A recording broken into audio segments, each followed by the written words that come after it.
Salut la Team Fit, aujourd'hui nouvelle vidéo, le savez-vous, le gras, pourquoi c'est bon. L'autre fois j'étais en train de déjeuner avec ma grand-mère Nathalie et au moment de commander, elle me dit mais tu prends de l'avocat, t'es malade, c'est super gras, faut arrêter tout de suite avec ça. Le gras, j'adore ça, c'est génial, il faut manger tous les jours. Et je vais vous expliquer pourquoi. Comme d'hab, vous mettez un gros pouce bleu en bas de la vidéo si vous avez aimé. Vous avez toujours Instagram et Snapchat où régulièrement je remets des infos, notamment sur les bons et les mauvais gras. N'hésitez pas à partager à fond, ne soyez pas radin sur les partages. C'est parti pour la vidéo. Aujourd'hui, on veut tous être fit et donc du coup, on diabolise le gras à outrance. On veut rien de gras, on veut surtout pas que ça se stocke. Comme on a déjà vu, ça stocke souvent sous les bras, sur le ventre, sur les hanches, sur les fessiers. Et ça, on n'en veut plus, on n'en veut plus du tout.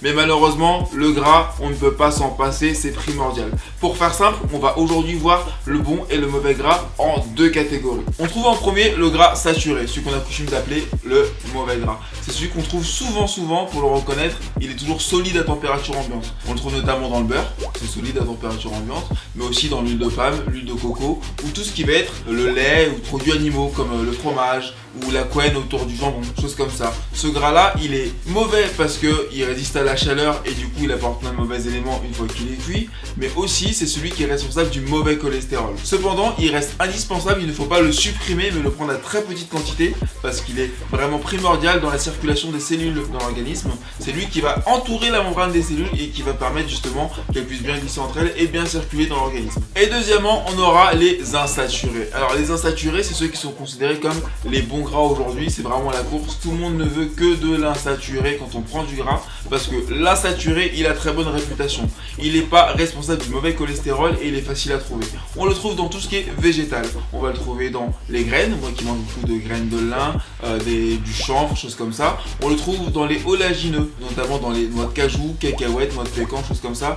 Attention à pas les prendre en version apéritif, grillé, salé. Ce sont des éléments qui ne résistent pas à la chaleur. Une fois qu'on les cuit, ils perdent toutes les qualités nutritives intéressantes et ils gardent que les mauvaises. On les trouve aussi dans tout ce qui est avocat, que j'adore, c'est mes chéris, et dans les poissons gras. C'est pour ça qu'on adore en mettre dans les japonais. Quand on va au Japon en général, c'est souvent avocat, poisson gras, type saumon, maquereau, choses comme ça, qui sont vraiment très riches en bons éléments gras. Ils vont favoriser justement tout ce qui va être huiler correctement les articulations avec le liquide synovial.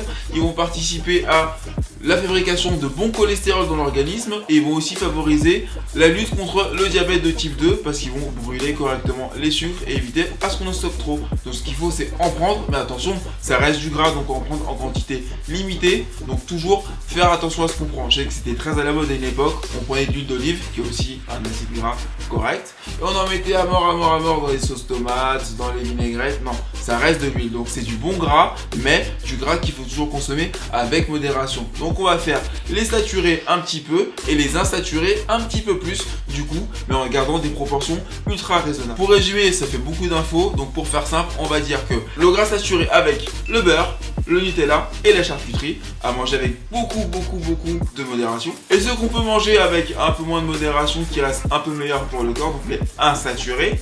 On aura donc les poissons gras, comme on trouve dans le japonais, l'avocat, comme on trouve aussi dans le japonais, et tout ce qui va être les oléagineux, avec tout ce qui va être noix de cajou, cacahuètes, mais toujours cru parce que ça ne résiste pas du tout à la chaleur. Voilà, c'est tout pour aujourd'hui. N'oubliez pas de partager la vidéo à fond, mettez un gros pouce bleu si vous avez aimé la vidéo. Je m'occupe aussi de vos commentaires, parce qu'avec vos commentaires, j'ai des questions super intéressantes auxquelles je peux répondre avec des vidéos, comme ça tout le monde peut en profiter. Et je vous dis à demain pour la prochaine vidéo.